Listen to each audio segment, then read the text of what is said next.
Primero de todo, gracias por invitarme y la oportunidad de estar aquí, hablaros sobre Carratraca, que es la segunda novela que publico. Pues quien lea Carratraca se va a encontrar con una novela histórica. Quiero aclarar que está asentada en hechos históricos, pero luego las tramas que se desenvuelven son pura ficción. Y el hecho histórico en el que se centra fue una explotación de diamantes que se dio en los años 60 en la localidad de Carratraca, que es una localidad que está en la Sierra de Málaga, y todo aquello pues estuvo recubierto de mucho oscurantismo, porque a la explotación se la dotó de muchísimas medidas de seguridad, y luego los informes que hubo sobre esa explotación no fueron informes concluyentes, es decir, no llegó a saberse si realmente hubo diamantes. Parece que realmente solamente se detectaron microdiamantes. Entonces pues hubo una corriente que llegó a defender que todo el tema de la explotación diamantífera quizás fuera una cortina de humo del franquismo para atraer capital extranjero, pero que realmente allí diamantes no hubo nunca. Sí que parece que hubo polvo de diamante o microdiamante, pero aquello se desechó porque las gemas eran verdaderamente pequeñas. Entonces, sobre ese hecho histórico se desenvuelven las tramas y bueno, ese es el leitmotiv de la novela. Bueno, yo estoy muy agradecida porque realmente el acogimiento en la presentación el 3 de octubre en una de las salas del Ribera de Guadaira fue absolutamente cálida, prácticamente la sala se llenó, fueron personas de muy diversa condición, el apoyo fue unánime y bueno, la verdad es que estuvo bastante bien. La novela ahora mismo ya está a la venta, se puede adquirir en la librería bajo demanda y prácticamente está en todas las plataformas y espero que en esta misma semana ya esté colgada también en Amazon. Bueno, la carrera, como bien dices tú, la carrera de la escritura empieza tarde porque las circunstancias de la vida muchas veces son las que mandan. Para quien me conozca, yo soy abogada en ejercicio desde hace ya 30 años. La abogacía es una profesión que ocupa muchísimo tiempo, desde por la mañana hasta por la noche. Cierto es que en los últimos tiempos parece que todos estamos empezando a saber conciliar vida familiar y vida profesional, pero sí que es cierto que en la época en que yo me inicié y me desenvolví, era una época en que todavía en los despachos de abogados se acababa de trabajar a las 11 de la noche. Si eso lo une a que soy madre, y tenía niños pequeños, pues lógicamente, aparte de hacer de madre y ejercer mis funciones de madre y atender mi profesión, pues el tiempo libre era poco. Pasa lo que pasa en la vida, que cuando los hijos se ponen grandes, pues tenemos dos opciones, creo yo: sufrir el síntoma del nido vacío o decir, este es mi momento, quiero hacer muchas cosas en la vida, quiero desarrollar otros proyectos, y yo opté por la segunda opción. Se echa de menos a los hijos, pero uno tiene vida y tiene que seguir hacia adelante. Y espero que, bueno, que esta carrera, ya que va con la segunda novela, esta carrera de fondo, pues continúe, porque realmente esa inquietud me llena de muchas satisfacciones. Esto es un lastre indiscutiblemente. Es cierto que las nuevas generaciones, tú eres más joven, las nuevas generaciones que van viniendo empiezan a tener otra concepción de las cosas, pero la generación a la que yo pertenezco ni siquiera es porque tuviéramos al lado una pareja que nos exigiera desarrollar el rol de mujer en sentido clásico, sino porque nosotras veníamos con esa lección aprendida y no entendíamos la maternidad de otra forma que ocuparnos de todo. Claro, en mi caso, y supongo que en el caso de muchas mujeres, desarrollar una profesión, como te he dicho, que es la mía, y ejercer de madre, pues ocupa muchísimo tiempo. Y sí que es cierto que he dicho que cada vez menos, pero que los hombres de mi generación también ellos venían con la lección aprendida de que un poco pues todo el tema de la intendencia de la casa, porque yo digo siempre que las mujeres somos una especie de directoras de orquesta, no se trata de realizar muchas veces más o menos tareas concretas, sino que somos una especie de directoras de orquesta que son las que permiten que todo funcione.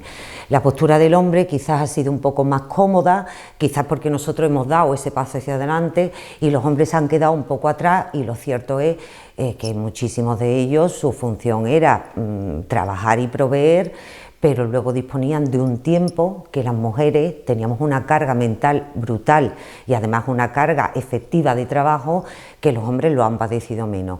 Desafortunadamente eso es así y lo que tenemos que abogar y caminar todo es a que a esas cosas cambien y una mujer no vea subyugados sus proyectos con carácter rutinario a esperar, como en mi caso, a que los hijos sean mayores. Yo he sido siempre una lectora voraz y lógicamente esas otras tareas e inquietudes que no podía desarrollar, para mí la lectura siempre ha sido una ventana abierta al mundo. Por encima de las realidades que uno tenga, uno abre un libro y se está abriendo al mundo. Uno puede vivir historias increíbles, uno puede estar en otros lugares, uno puede hacer muchísimas cosas con el simple hecho de leer un libro, y la lectura ha sido no solamente para mí un entretenimiento, sino una vida paralela que he tenido con cada libro que ha caído en mis manos. Evidentemente, la lectura y cualquier tipo de distracción que busquemos las personas, la lectura es una distracción magnífica para soltar la válvula que tenemos en la cabeza, y muchas veces la presión es aplastante, y cuando hables un libro tienes esa maravillosa oportunidad de vivir otras historias y evadirte un poco de la realidad que te rodea. Claro que sí, la lectura es fundamental. Me gusta experimentar. De hecho, las dos novelas pertenecen a momentos diferentes de mi vida y a lo que yo quería transmitir. Jaque es una novela desde un punto de vista psicológico y vivencial desgarradora, porque habla de las situaciones más extremas en que se puede encontrar las personas, pero no en situaciones inverosímiles. Te comento que son situaciones a las que cualquiera podemos encontrarnos en nuestra vida, se tienen que tomar decisiones, y las decisiones a veces que debemos tomar son tremendas. Y esta novela, allí yo quería hablar de esa situación en la que se encuentran esas personas, pero sobre todo el mensaje que yo quería transmitir con Jaque es que en la historia de las personas no hay buenos ni malos definidos, sino que cada persona responde en función de las circunstancias que se le plantean. Por contra, en Carratraca yo quería mandar otro tipo de mensaje, era un poco tender el guante a la esperanza, quería hablar de la capacidad que tiene que tenemos las personas para sobreponernos a las circunstancias y a las pruebas que nos va poniendo la vida, y quería también hacer un canto a la amistad, a esa capacidad que tienen algunos de tender la mano a otros y de sacarlo de esa situación caótica que se puede encontrar en cualquier momento. El sustrato de Carratraca es, sin lugar a dudas, los vínculos de hermandad que son capaces de crearse entre personas, y que esos vínculos de hermandad son los que nos ayudan a seguir adelante. Vamos a ver, en Jaque evidentemente mi profesión jurídica fue un punto fundamental. Yo pienso que un escritor, un cantador de historia, como a mí me gusta llamarme, tiene que basarse en lo que sabe, en lo que ve, en lo que huele, en lo que escucha. Jaque es una novela policíaca. La primera vía para mí más fácil de escribir, no nos engañemos, era tirar de lo que conozco. Entonces, Jaque es una novela con muchísima implicación jurídica. Pero Carratraca, si bien no tiene esa implicación jurídica, sí que en mi profesión me ayuda, porque en mi profesión tengo la ventaja de tener contacto con muchísimas personas, con las historias de muchísimas personas y con la psicología de muchísimas personas. Eso me da un privilegio a la hora de dotar a mis personajes de una manera clara, de un perfil, de un carácter, de cómo comportarse ante determinadas circunstancias, y eso lógicamente me lo da mi profesión. Si no tuviera esta profesión, creo que no podría. Yo creo que mis personajes de las dos novelas son un personaje con claros perfiles psicológicos muy definidos. No hay un personaje que pase de puntilla. Todos los personajes, aun a pesar de que tanto en Carratraca como en Jaque los personajes son muchos y diversos, pero todos tienen su personalidad muy definida, y eso me lo da a mí el trato con las personas, evidentemente. Sí, vamos a ver. Evidentemente a mí más que hablar me gusta escuchar, y sobre todo me gusta observar. Porque de la observación sacas momentos, sacas situaciones y sacas historias. Esas historias a lo largo de mi vida se han ido archivando, se han ido recogiendo en mi cabeza y evidentemente muchas de las situaciones que se dan en mi novela, no ya la situación en concreta en sí, pero sí quizás la reacción de las personas o cómo se desenvuelve de una manera u otra está recogida. Ciertamente, cuando uno se plantea voy a escribir o uno tiene en proyecto, como yo tengo ahora, es decir, ¿de qué voy a escribir lo próximo?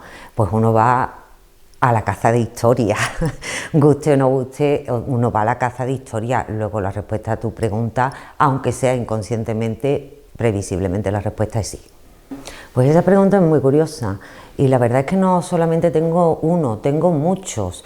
Fundamentalmente las personas que me hicieron llegar, que habían leído la primera novela Jaque, me hicieron llegar por un medio u otro, un WhatsApp, un mensaje, una opinión sobre Jaque, son personas que no sé por qué, algo es un mecanismo inconsciente, pero cuando estaba escribiendo Carratraca eran personas que se me venían a la cabeza, con lo cual la conexión con el lector es real y es importante. Y cuando estaba escribiendo Carratraca esas personas se me venían. Luego sí es cierto que el hecho de la escritura para mí a nivel familiar también ha sido muy trascendental, porque bueno, por aquello que hablábamos antes, los hijos crecen, los hijos se van, mis hijos están, bueno, pues cada uno por allí repartiéndose la vida por donde se la pueden buscar. Y este modo de escribir en el que ellos van pulsando capítulo a capítulo las tramas de la novela y ellos son además los que me van diciendo si la novela pues les engancha, no les engancha, si hay partes que les gustan, no les gusta, sí que es cierto que ha creado una especie de comunidad por encima de la maternidad, de la afiliación, sino crea entre nosotros proyectos comunes. Y entonces todo eso para mí es muy reconfortante. Es decir, has creado unos vínculos con tu hijo independientemente. Que no eran los que no lo eran. Claro, yo me imagino que si nosotros somos una familia muy unida, pero bueno, la vida es una vorágine, yo misma vivo en una vorágine, mis hijos también. Esto es como un punto de unión en el que no solamente desarrollamos un proyecto común, sino que vamos todos coadyuvando hacia algo. Y eso está ya por encima de los vínculos filiales, eso ya son proyectos entre personas desarrolladas y que se están desarrollando. Y para mí eso es fundamental.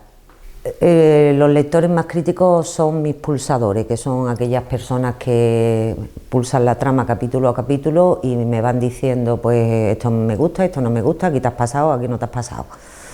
Sí, eso es una ventaja porque te da un punto de vista crítico sobre personajes o sobre determinadas situaciones o la solución que yo le doy a determinadas situaciones que desde un punto de vista social, y ahora te hago un pequeño paréntesis, pueden ser complicadas.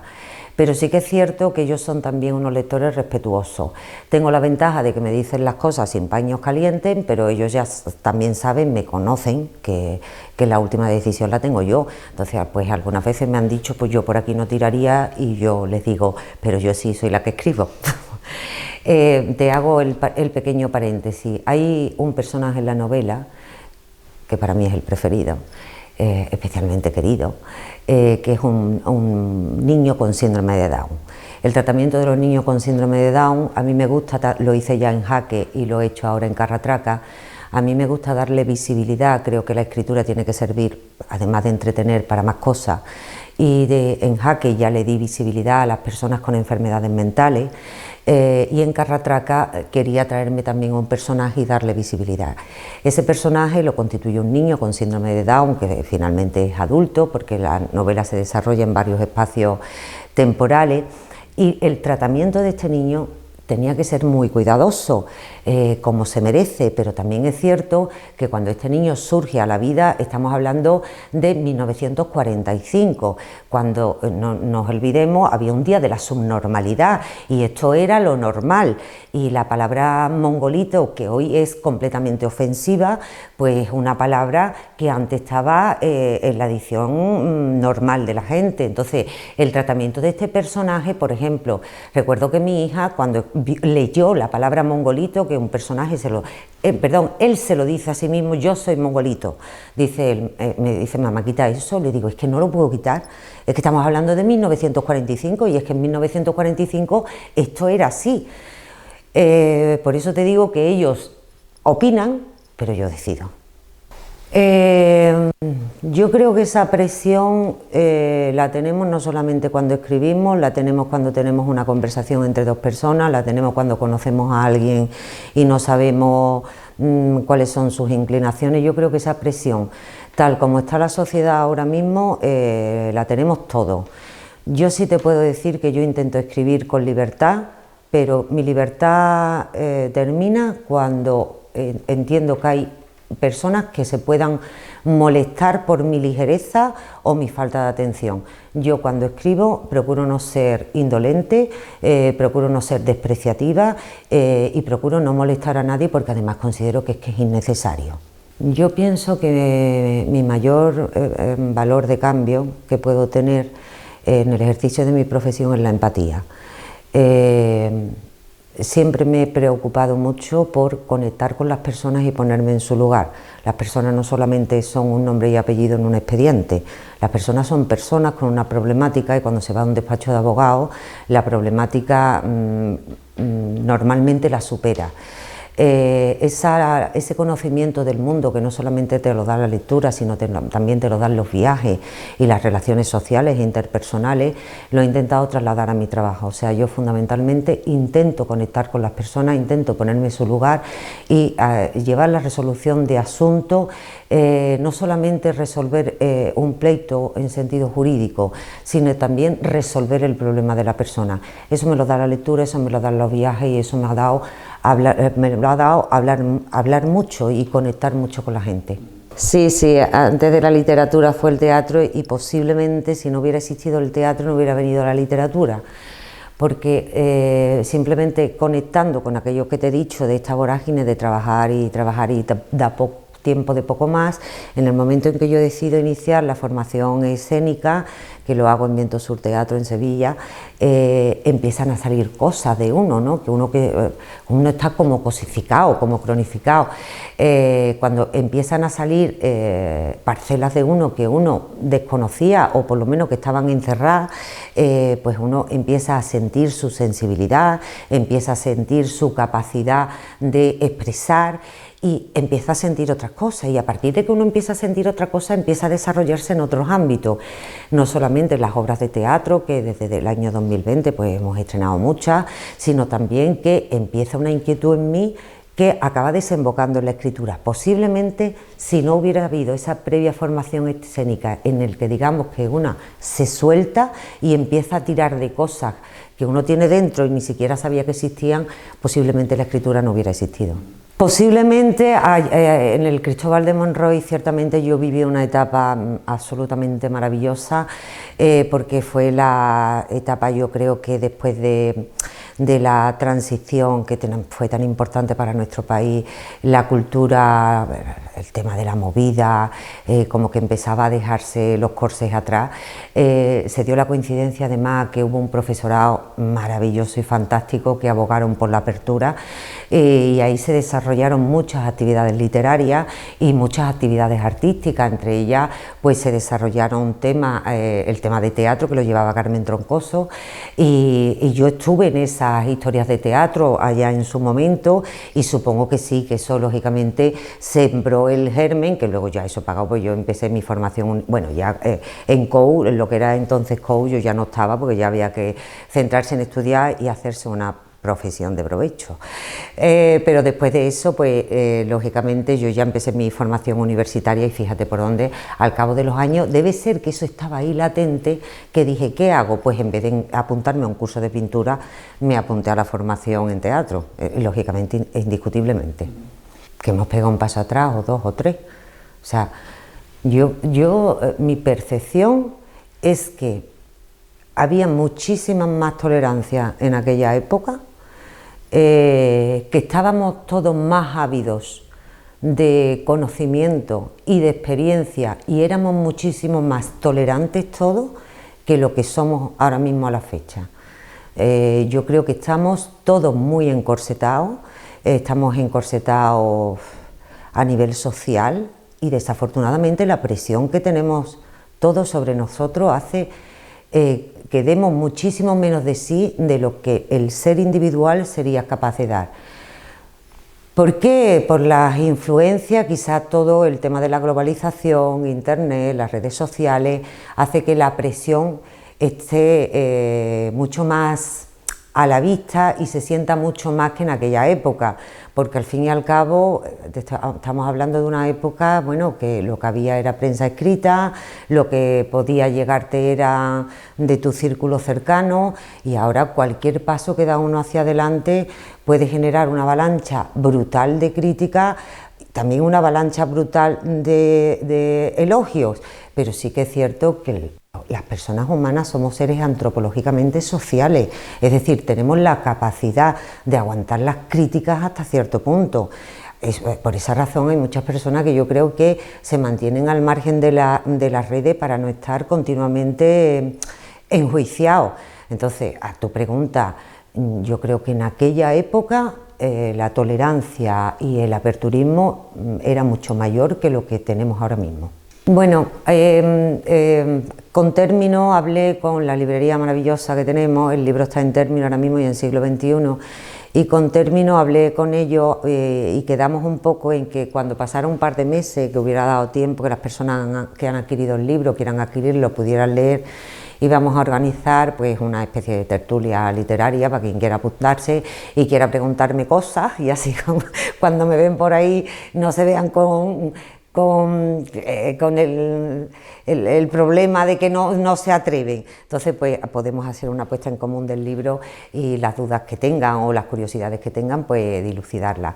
Y luego pues sí que está previsto lógicamente en Carratraca, que son las personas de Carratraca me ayudaron muchísimo a construir toda la historia, a hacer una presentación en Carratraca para que las personas de allí puedan conocer la obra. ¿Y en un futuro medio largo plazo hay ideas en la cabeza? Hay ideas en la cabeza, pero lo difícil la escritura tiene dos momentos complicados, lo dije en la presentación, al menos para mí. Uno es arrancar y otro es terminar.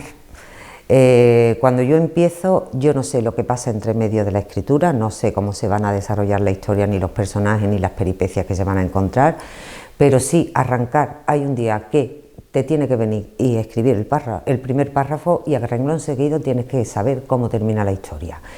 Y en medio pues pasarán muchas cosas, pero esos dos momentos que son complicados son los que están ahora mismo macerando en mi cabeza.